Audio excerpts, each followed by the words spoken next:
விஜயால் hit அடித்த பிரபல நடிகரின் trailer. இளைய தளபதி விஜயின் ரசிகர்கள் படத்தை நாங்கள் சொல்லி நீங்கள் தெரிய வேண்டிய அவசியமில்லை. இந்நிலையில் கேரளாவில் விஜய்க்கு தமிழகத்தைப் போலவே ரசிகர்கள் அதிகம். அங்கு இவர் படம் வருகிறது என்றால் கேரள நடிகர்கள் படங்களே தள்ளி போகுமாம். சமீபத்தில் பிருத்திவிராஜ் நடிப்பில் வெளிவந்த பாவாடை ட்ரெய்லர் செம்ம ஹிட் அடித்துள்ளது.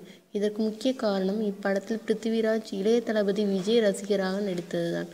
இதனால் தமிழகத்தில் பலரும் இந்த ட்ரெய்லரை விரும்பி பார்த்துள்ளனர்.